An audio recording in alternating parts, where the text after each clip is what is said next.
Well, you know, Einstein said, I think it was Einstein, either Einstein or Edison, one of those two dummies, said, you know, genius is 1% inspiration and 99% perspiration. And there's a lot to that, you know, talking about just trying to get through a project. You just have to see it through to the end and know that maybe it's going to be crap, but that you'll have at least a draft to work off of. And when I came out here, I told, I didn't know anything. I mean, I really didn't. That's true. Well, I handed you that one. I told people that it was like climbing a mountain, but I only climbed 5 feet at a time. And that's all. That's where my vision stopped. And I got there. I didn't look at the top and go, I'm going to be, you know, an executive producer on a TV show or a screenwriter. I just said, you know, this is what I got to do first. This is what I have to do second. This, you know, and I just kept working. And then suddenly you look around and you're like, hey, I'm kind of at the top and of the mountain, not the. And so, you know, my approach to that is just to power through it. I think you have to. And inspiration isn't just a kind of giddy excitement that lasts through the whole project. It takes too long to write a screenplay to have a single feeling that you ride along like you're surfing the crest of a wave. You have a vision, you have an instinct of what you want it to feel like, but you also have a lot of struggle. You have those moments. I've always thought you needed to be lost to create anything. You have to have some chaos and confusion. So learning to deal with that is a big part of being. That's what children are for. And when you watch a child play, a child is willing to investigate and shift and change. And and I find myself doing that. And one of my techniques is and I was taught this by a teacher long ago. Before you go to sleep, you let your story be the last thing that sort of filters through your mind as you're falling asleep, and you think of it as you wake up. And in that way, your story is always in your subconscious. And then I find little inspirations, and we were just talking about that. You grab your phone and do a voice memo, or you jot a note down somewhere and have pieces of paper everywhere. And they are scattered, but that's the way inspiration comes. Yeah, it's terrible when you think of when you think of a good line or something, and you go, "Oh, I'll get to that in a minute. I'm just finishing this thing," and then you go, "Wait, what was that line?" I hate that feeling. That's why I write it down right away. I know. I never gotta, trust I my gotta get memory. myself in that habit.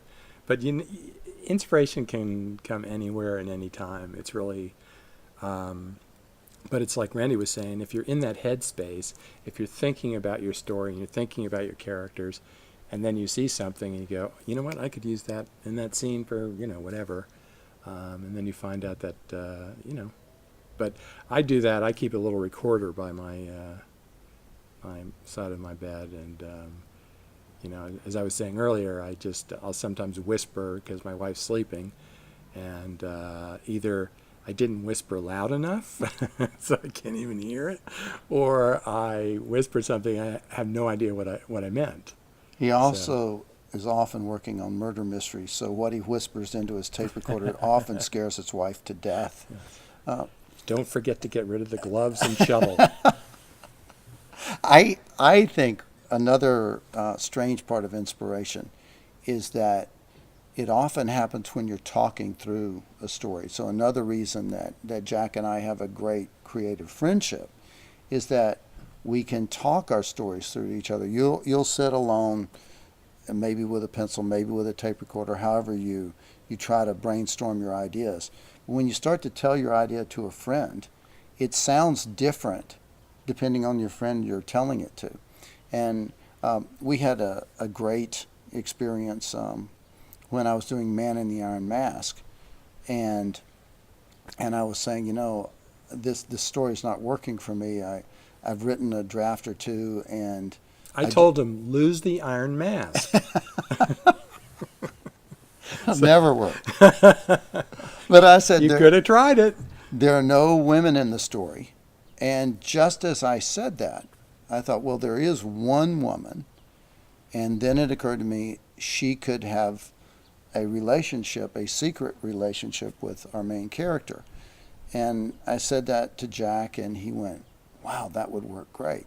Now, somebody else might not have picked up on that. And that's where, you know, your friends, your real creative friendships are feeding into you an affirmation. It's not, you're not looking at a friend to tell you what you're doing wrong. Yeah, everybody will tell you what you're doing wrong. But you look to somebody that says what you aspire to is worth going after, and the way you're going after it is strategically sound. It's promising. Go. You know, it's funny. I am saying your story out loud to somebody that you trust. Yeah. When I first worked on Ace Ventura, and I pitched it to Bob, and it was like I couldn't even get through it. You know, it's like that's how unfocused it was. You know, and so pitching it to him, to let him, to say it out loud, which is, it's weird to. I mean, I try and do that when I'm at home. I will say it out loud, like I'm talking to somebody else, because if it's just internalized, you just kind of skip over stuff. But yeah, actually, that's where I came up with the name. The name, right? Yeah, because it was a Steve Cannell thing too. I had the name Ace, and I had a bunch of last names, and it was like Python or I don't know. And then I remembered Steve saying you always anchor a odd name with a completely normal name. Like he had Shadow Smith. Right. And Indiana Jones is like the best example of that.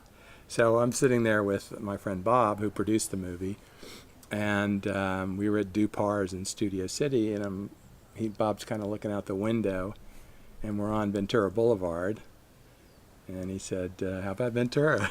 It was perfect. I mean, it just sounded perfect,